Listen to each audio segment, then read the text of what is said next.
మూసికి 1,50,000 కోట్లు ఎక్కడి నుంచి తెస్తావు?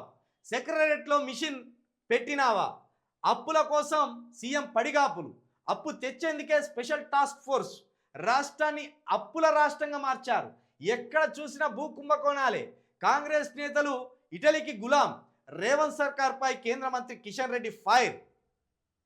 అబ్బో ఎట్లా ఇది నిజమైన ఫైరేనా లేకపోతే ఒకటి డూబ్ ఫైటా?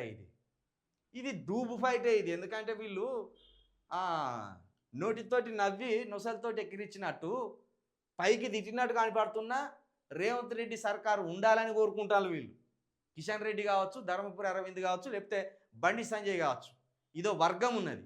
ఈ వర్గం తెరచాటు నుండి రేవంత్ రెడ్డికి కావాల్సిన అన్ని సహాయ సహకారాలు అందిస్తున్నారు.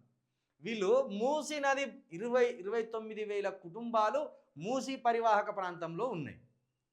ఒక్కొక్కడు 3 అంతస్తుల బిల్డింగు, 4 అంతస్తుల బిల్డింగులు కట్టుకొని ఉన్నారు. ఆ 4 అంతస్తుల బిల్డింగులు కట్టుకొని ఉన్నోళ్ళనాట అక్కడి నుంచి లేపేసి వాళ్ళకు డబుల్ బెడ్రూమ్లు ఇస్తారట. కానీ ఇదే మాదాపూర్లో దుర్గం చెరువు దగ్గర అక్రమంగా ఎఫ్టీఎల్లో కట్టిన తిరుపతి రెడ్డి ఇల్లు మాత్రం ఇంతవరకు పోలేదు. ఇంకా దీన్ని బట్టి అర్థం చేసుకోరు వీళ్ళు ఏ పార్టీ ఫైట్ చేస్తారో అర్థం చేసుకోరు.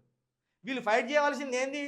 ఎఫ్టీఎల్ పేరుతోటి ఇంతకుముందు పేదల ఇళ్ళన్నీ కూల్చేసింది కదా. మరి తిరుపతి రెడ్డి అని ఇల్లు ఎందుకు కూల్చలేదు? ఎమ్మెల్యే వివేక్ ఇల్లు ఎందుకు కూల్చలేదు? పట్నం మహేందర్ రెడ్డి ఇల్లు ఎందుకు కూల్చలేదు? వీళ్ళందరి ఎఫ్టీఎల్లోనే ఉన్నాయి. వాటి మీద ఫైట్ చేస్తలేరు కానీ ఒట్టిగా నోటి మాటలకు ప్రజలను నమ్మించడానికి ఈ ఏషం కట్టిండు. మూసికి 1,50,000 కోట్లు ఎట్లా తెస్తావు? అది పక్కన పెట్టు. ఎట్లా తెస్తారో తెచ్చినాక అక్రమాలు జరిగితే తీసుకుపోయి జైలు వేయవచ్చు. కానీ 4,000 పింఛనెందుకు ఇవ్వలేదని మాట్లాడు. హైడ్రా పేరుతోటి పేదల ఇండ్లు ఎందుకు కూల్చేసినామని అది అడుగు. అర్థం పర్థం లేని విషయాలు ఇప్పుడెందుకు? సెక్రటరియట్లో మిషన్ పెట్టిండా లేకపోతే సెక్రటరియట్లో దొంగ నోట్లు అట్టేస్తుండా? అది ఎంక్వైరీ చేపిర్రి. ఓ ఇష్యూ జరుగుతుంటే ఓ ఇష్యూ మాట్లాడతాను వీళ్ళు.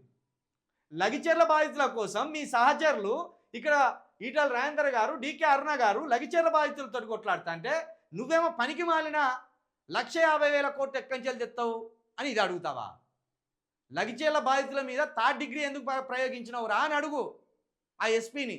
లగిచెర్ల బాధితులను ఎందుకు జైలుకు పంపినవు రా అని అడుగు పోయి. లగిచెర్ల బాధితులు భూములు ఇయ్యనంటే వాళ్ళ కుత్కెల మీద కత్తులు ఎందుకు పెడుతున్నావు రా అని అడుగు.